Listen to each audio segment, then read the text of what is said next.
hi guys. Hi. How's it going? Good. So you enjoying your time here? Yes. Although now I'm nervous. Don't be nervous. I always get nervous how our cows are going to do. They always do great though. Not always. This year's been not as good, but that's okay. We're okay with it still. Okay. It's all right. So tell us what you guys do outside of Longhorns. You go first, David. I'm a carpenter. Okay. And I'm a dog groomer. Nice. Yeah. And you both own your own companies? Yes. Nice. Comes in handy when it's time to clip cattle. Yeah, I bet. Not scared to use a clipper at least. Right? So how long have you been raising Longhorns? We have been in Longhorns for 10 years. That's right. Come Christmas. Christmas. That's So- when we bought David's dad our very first Longhorn. And if you'd love to read about it, check out the website. You don't want to tell the story?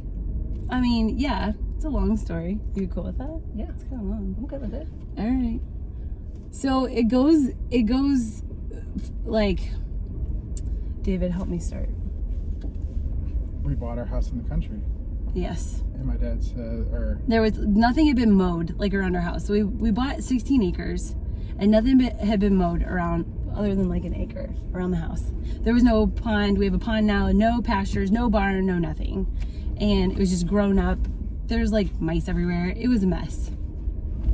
David's dad wasn't exactly on board with us buying the house either at first, because he's like, guys, this is gonna eat up all your time. Like, you have no clue what you just got yourselves into. Well, he couldn't stand it, and he came out and just started mowing. Okay. And before we knew it, he had our place looking like a golf course. It was beautiful. He mowed and mowed and mowed. And then he went to David one day. You can tell this part. he came to me and he says, I know what we need to get out here finally. We decided to build a shed. And once we decided to build the shed, he goes, I know what we need to get out here to help keep the, to help with the grass. I'm like, oh, we, all of a sudden. It's not you or me, it's we. And it was a longhorn. I'm like, why the hell would we want a longhorn? And I'm like, no. We can't get a longhorn. What? And then he like kept giving like all the sales points of like why longhorns are so great and like the whole thing. And he told David, you know, or he told David he had been talking to, it was Charlene Simpkin who he had been talking to. And he said, you know, she was really giving him a lot of pointers and all the reasons why longhorns are great and, you know, this whole thing, and like really had educated him on a lot of things. Mm-hmm. And so he like came at us with all this stuff, and he like, we even found out like after the fact that like he, for like his like email login, it was like Longhorn something, wasn't it? Sure. It was like, I mean, he like became obsessed with these longhorns, but we ended up finding this out, like, you know, trying to like, you know, figure out emails and this whole thing. And he had written down like notes, and I think it was. Okay. And so anyway, so he like became obsessed and like really studied this whole thing. And one day we were over there and Charlene would always create like this DVD of calves that she had for sale, and she sent it to him along with like her calendar and like all of that. And we sat down with, he's like, hey, I got something to show you guys. And I'm like, oh, for crying out loud, you know, and doing like the daughter-in-law, like, great, here we go. And he puts in this DVD and all these calves start rolling, and I'm like, oh, you know, of course, they're so cute, and they're like all different colors. And so then like Christmas rolls around, and next thing you know, we are shopping for a longhorn. His dad's health wasn't great, and his family is huge. David has 6 kids in his family, and his family is huge. And so they do a gift like exchange. Yeah. And I drew his dad's name. And so I told him, I said, I think we should get your dad a longhorn for Christmas. And it was a little outside of the, you know, allotted budget for, you know, everyone's given so much money they have to spend. And we've ultimately, like, we were coming home from Kansas, and we started like Googling, like we found like Dickinson, and we came back to Simpkins, and like we found Arrowhead, and we started like scrolling through all of these, and it was really cool, like totally got buried in it. And then we ended up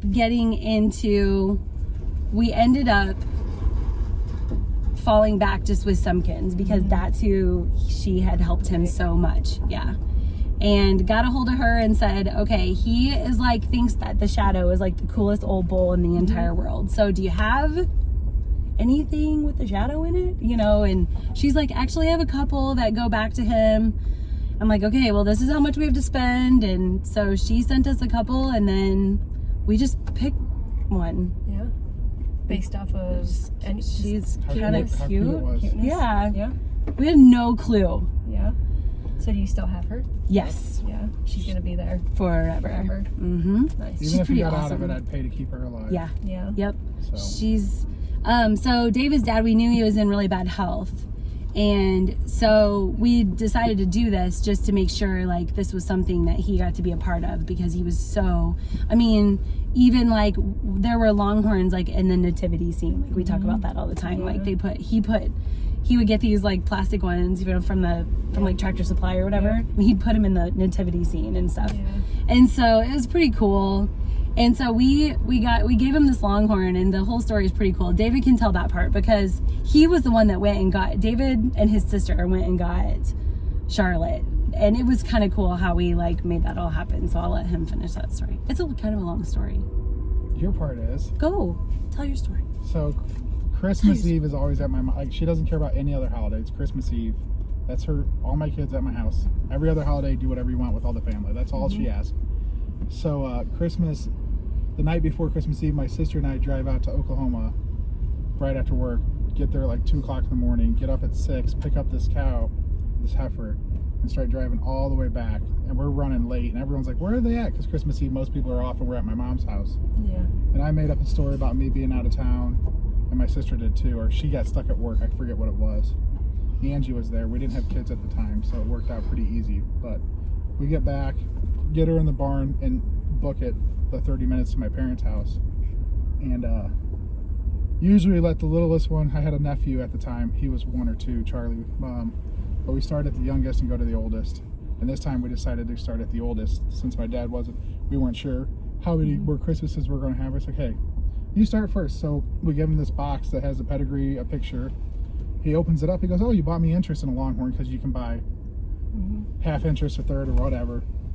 We're like, "No, we bought you the whole, like, we bought you one. It's at my house." He We're goes, like, "Really?" there's really a longhorn in gets our up, barn right now. He gets up and he gets in his truck and drives out. He like, just this left. left Christmas. He just Went out there, left. so we had to put Christmas presents on hold for about 3 hours. He didn't even say goodbye or anything. He just stood up and like walked out of the house. Yeah, He we're went like, out and hung out with her for about 2 hours and came back and was like, "All right, we can finish Christmas now." it was so And he fun. came out every day from then until he went to the hospital. Did he? So it was. Yeah. So where did his love of longhorns come from? He saw, my sister lived in Lawrence, Kansas, and there's a big Right. farm there, and he just liked how unique they looked. Yeah. And then he started kind of like David looking at and his them. mom would go on like these long car rides. They get in the truck and just drive around. My dad and my mom, you mean? Or yeah, I said David. Sorry, But, David. David's he's like, mom. Mary one of Jo. his selling points was you can sell them for 3 sources of revenue: the skull, the hide, and the meat. I'm like, okay, whatever. He goes, "Well, the black ones you just sell for the meat, so it's just a waste of a lot of other things. Mm-hmm. Plus, they're really pretty to look at." That's kind of how all that came about, where it's us getting involved in it. So Yeah. Yeah, I can't tell like the last part of the story because I start crying. Okay. what's the last part? Skip that part. Just how we lost your dad and stuff. Oh, We always feel like he's we still don't- with us. yeah. You know? we only had him with the cows for about 3 months. Yeah. And if he was involved now, like he would have, like they would have been here. My mom and him both would They'd have. be here today. It's like if pretty they got cool. into the showing stuff, they would have gone everywhere with us. We think they would both be really, really proud of like what we, because when we first got Charlotte, we had no idea. And then, We went 5 years without having an idea about longhorn. Like, No. truly raising them. I traded but we met John and Jonathan- Christina Bentz. so about- that's who introduced you to. about like, 5 the years, whole world. or All five- the stuff. 5 yes. months after we got Charlotte, we wanted to AI her because we got 2 straws of semen with her purchase. And the vet we were using at the time was like, "Oh, you can't afford my AI cost." And he called Angie a couple weeks later. He's like, "Do you have a semen "Hey." tank? Do you know this? Do you know that?" I'm like, no. And So a couple weeks later, he called her and was like, "Hey, there's actually a guy in Hayworth, which is about 20 minutes from us, that has a longhorn bull about the same age as your heifer. he's like, "You're not going to believe this." Can I give him your number and you guys can try to figure something out?" And she's like, "Sure." So that's how we met John and Chris. And now we've the gone rest has been history all over with with them. them. Yeah. Right. Yeah. They've been a very important part to like just like our families have shared a lot. We've like grown up together over the last years, you know, several years, and we've done a lot of things together and helped each other with some really big projects, and they're very, very important to us. They've really helped us more than we can ever thank them for. So out of all the things that you've learned since you've had Longhorns, since you were kind of just thrown into it all, what's some of the best advice that you've been given from people? Probably, I love the advice, like, raise what you like to look at, because you can get caught up trying to like chase, you know, what is popular or what everybody wants to buy, but in the end, you really should love looking at your cows. You know, like I say, like, we haven't had the most successful futurity season this season, but in the end, we are so proud to bring those cattle back home. Like, it's okay. Like, we have plans for them. There's like a grand plan. And really, you know, we're such a small farm that we're just showing what we have. We don't have a lot of cattle to pick from. So, you know, we should be proud of them because that's what we've got. How many cows do you have? We've got 19 right now. Yeah. 19. Yeah. Nice. That's with heifers That's and with everything. calves That's and- everything. yeah. 19 head Yeah. total. So did you both grow up on farms? We had raised hogs growing up, Yeah. but he didn't. Nope.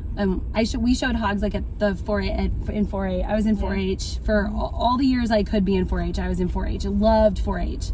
So I think that's one of the reasons why, like, this is such a big and fun thing, because it was seriously the most favorite thing we liked to do as kids. Right. Was all of our 4-H stuff, showing pigs and the fairs and all of that. That was so much fun. We really enjoyed it. Right. Took really good care of our animals. It taught me a lot. Like, our very first time we showed, he brought a pair of shorts and like a t-shirt and tennis shoes, you know, and I didn't even think, but I come walking out, it's show day, and, you know, dress nice, something nice to wear, and I'm like, where's your jeans and your nice shirt? And he's like, well, I don't know. Talk. And I was like, you have to dress nice on show day. But this is all stuff that I knew from being a 4-H kid, you know, and he didn't know. Right. But now he's wearing Oh, look at him. pearl snaps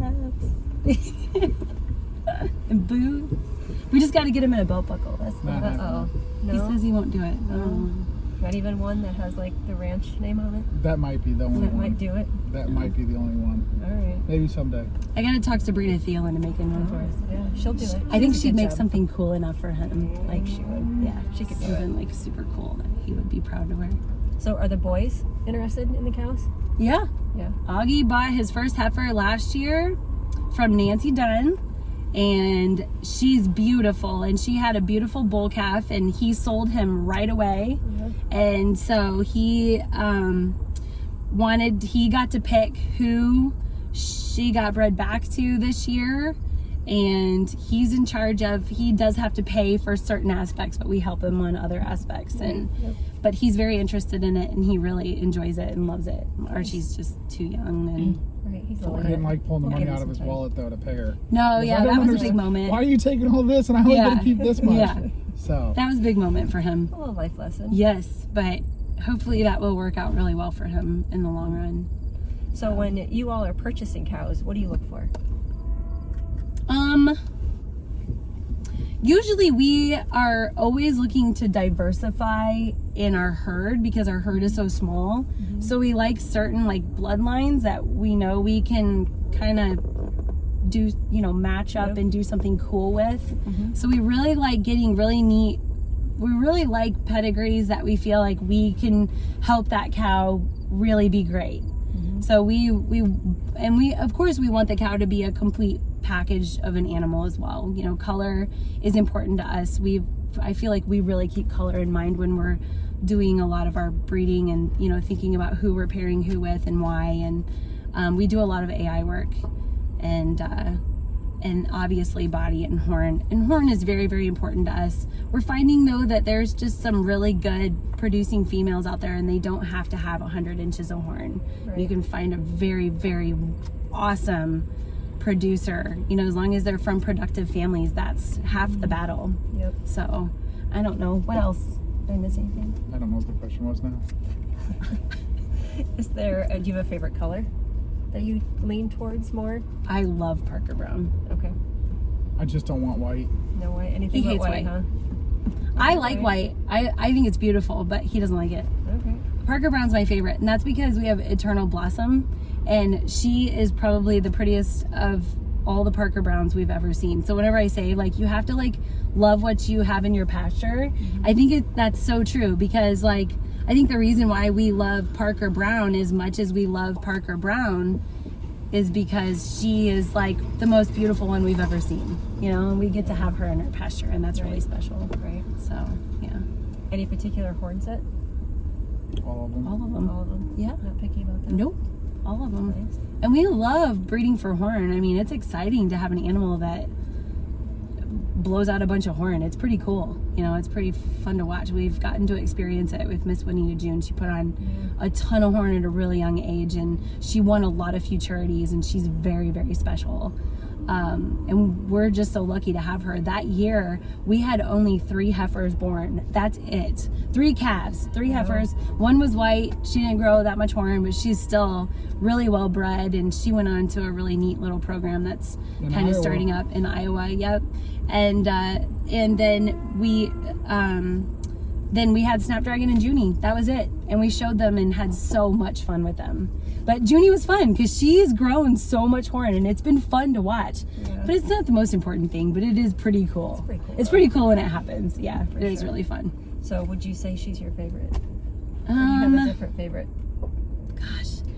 Charlotte obviously is a favorite, right, David? Because, you know, she's just irreplaceable, and If I had to keep one, it'd be Charlotte. it would be Charlotte. But, like, That's just because it's sentimental things. yeah, and then, you know, we have Eddie, Eternal Blossom, we call her Eddie, and we have Annie, which is Shamrock Amazon Ann, and those two were our original foundation females. I'll tell you my favorite the day we're working them in the corral. Yeah, right. First one. Right? Who wants to be my favorite? That's what I said. Yeah. But, you know, Annie and Eddie, those were like our original foundation females. Like when we went to our very first show, Hudson Valentine show in Kentucky, it was in Bowling Green at that time. We bought Annie at that auction. We didn't think we'd ever be able to get an animal like her. So she's been a foundation female for us. So we, you know, they're both favorites because they're these foundation females. Then we have Snapdragon and Junie, who gave our family like all of these memories that we'll never be able to replace ever. Right. And so then, you know, obviously they're favorites because of that, you know. And so I don't know, it's hard to name a favorite. Just one. Yeah, it's hard to name just one. 'Cause we kind of have a really neat, you know, we know all of our animals really well, you know, so. That's my answer. My favorite's whoever works the best in the crowd that day. It is true. He does. He'll like open up the gate and he'll be like, all right, who's gonna be my favorite today? And whoever just decides to walk in, oh, you're my favorite. That a girl, you're my favorite today. So what's the best thing about raising Longhorns? The The people. same thing everyone says. The people. people, It yeah. has to be the people. For sure. Best people in the world.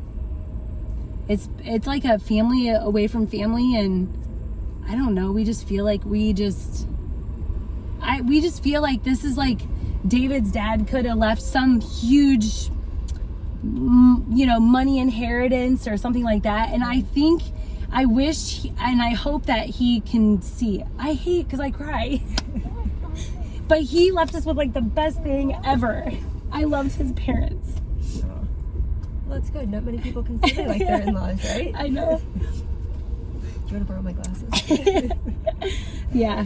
So do you have any advice for new breeders or anybody considering getting into Longhorns?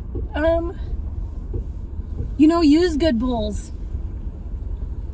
Get yourself some good, strong foundation genetics, I'd say. Like, you don't have to spend $1 million, you know. You can find yourself some really great females that have great genetics that will produce some really nice calves for you, and then pick the right bulls. You know, you utilize AI. That will catapult your program forward faster than anything else. Or, you know, just don't be afraid to ask a big breeder if they're willing to let you lease something. You know, if you've got enough cows there's some great breeders that are willing to share the wealth in this community. Brett and Cindy Bolin are two of them that, I mean, I didn't think in a million years they would let us ever lease one of their bulls, and they let us lease Big City, and oh, it was awesome. We have the best calves this year from that. Yeah. And it was so much fun. We appreciate them so much. So yeah. David, anything you'd add? Yeah. Don't go for the high dollar necessarily because you can buy quality. Don't buy quantity. You can always buy the quality, but you don't have to spend $1 bazillion on it either. Just be patient and look what you want. But if you can spend a lot of money, that's great. Do it, but then make sure you make really great breeding choices for those Yeah. animals, you know, because that's really that's the key, is figuring out what to do with them once you got them, you know, because you could put them with the best bull or the worst bull for that animal, you know. Right. So that's kind of how we approach it, but that's because we're smaller, and we you know, we're actually to a point now where some of our herd is kind of starting to run into each other a little bit. So now we're looking for the next like outcross that we can use. That we always try to be smart about the choices that we're making and like think ahead into the future. Right. So yeah. Well, are you guys up for playing a little game? Yeah. Yeah. Okay. Yeah. No, so I'll stop crying. Let me pull over here real quick. You're gonna have to close your eyes for this game, okay? No cheating. You close your eyes. Right. Take your sunglasses off. My eyes are No, closed. because you're a cheater. No, I'm not. Yeah, you have to take your David. sunglasses. All right, are you guys ready? Yes. Yep. So you have to point to whichever one of you is the best answer for the question. All right. Are you ready? Yes. Okay. Who spends more time with the cows?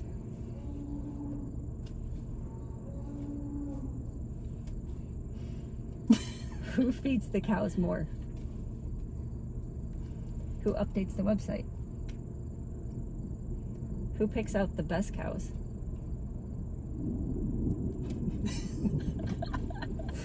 When you first purchased cows, who wanted them more? After the one with David's dad? Who wanted to get started? Who wanted to dive in first? Oh, I don't know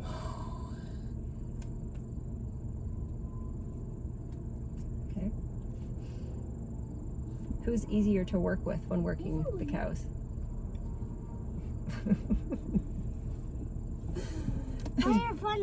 Who's better at naming them? Can we say both? No, that's not a choice. Oh. All right, last question. Who's better at driving the truck and trailer? Him. But I'm trying. How about we let the boys answer that? I'm learning. I'm trying. Him. That's funny. That's She's it. she's doing better. Is that but it? She's doing good. Why don't we let the boys answer? Augie, you go through and answer the questions for Jamie and see Uh-oh. how Okay. they do. You ready? Okay. Did All Archie right, fall ready? asleep? No. Oh. No, he's back here All right, playing on your listen. phone. Who spends more time with the cows? Probably her and me. You and your okay. All But right. actually, well, all of us really. We all spend a ton of time out No, it's a you one gotta, or the you gotta pick other. one. there. Oh, Dad or mom? probably you, because you feed them all the time. Oh, that So answers you're my on next the- question. That's the Who next feeds them more? question. Dad. Yeah. All right. Usually. Who updates the website? You. Mom. Mm-hmm. Who picks the best cows? You. It's very. Who wanted cows more? Your mom or your dad in the beginning? The very beginning of all of You it. probably don't remember. You're a baby. Yeah, you were a little I was bitty. too young. I can't. I Yeah. don't know. Okay. We'll skip to the next one. Who's easier to work with when they're working the cows? Mm-hmm. Mom. Mm-hmm. Dad doesn't have as much patience, or what happens? He likes to puff on his cigars and They want to read his name. take his slow, sweet time. I'm like, would you get the turd out of your mouth so we can like work these cows? Who's better at naming them?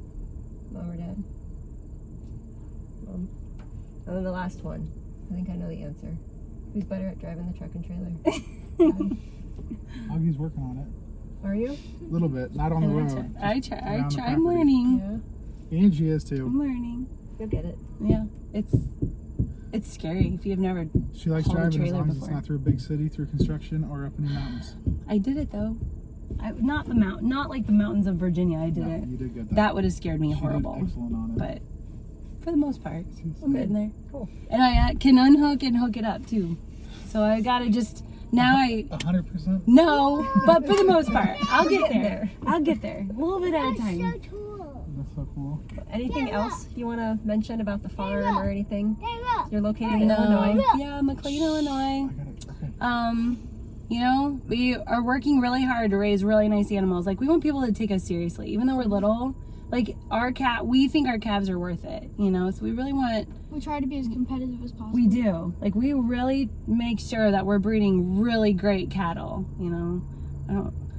If you're on the fence of getting a website, get Hired Hand. It's worth it. Yeah, it's And if true. we- So like really try to share a lot about like the calves or like whatever their great like attributes are and you know, and where they would be a good fit, or if somebody wants help, like, You said this is going to be 20 minutes. Did you realize my wife was long-winded on her I answers? Oh, know. I know she likes to talk. We're still within 20 minutes. Oh, Yeah, are we? it's Oh, not so bad. 27.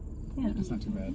Our whole story about getting into Longhorns is just a long I one. knew that was going to be a I loaded know. question. It is. It's a long one, and it's important. It's an important story. I mean, it's how you got started. It is. Otherwise, you probably wouldn't have them, No. right? No. Well, and if we No, never would have... wouldn't- And then John is the other. John and Chris are the biggest reason why we like do it the way we do it now, though. Because He's the then one that we're talked like, us into going to our first show. If it wasn't for him, we would never gone to a show. Yeah. Like, he's like, dude, just come to You gotta one. go. Like, you guys will have fun. we had a colorful bull named CJ, and we brought him, and he did okay, and oh my gosh, we were just like starry-eyed, like it was crazy. That's the other advice. Go. Can I like talk into that? Go to a show and a sale. Like, Just don't to check it out. Don't go, like, you don't even need to go spend $1 yet. Go to a show, go to a sale. And talk Go to about a it. few of them. Because they will teach you so much about like what you like or don't like, or Right. you'll learn so much about pedigrees. Like, oh, I like that. And then like next thing you know, like that's how we figured out we really liked 50-50, because like every animal we were like, oh, that's beautiful. Oh, that's beautiful. Oh, it's 50-50. Oh, it's 50-50. So we use Gail Beach's Nifty 50, you know, Oh, yeah. just to try Yeah. to like move forward with genetics a little bit. And Yep. Nifty's been pretty special for us too. He's been a really neat bull and all of that. But yeah, like go do some homework first. Right.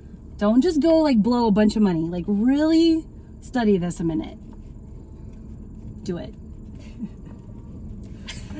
Well, thanks, guys. Should we head back inside? Yes. Yes. It's hot in a little, here. hot, a little more.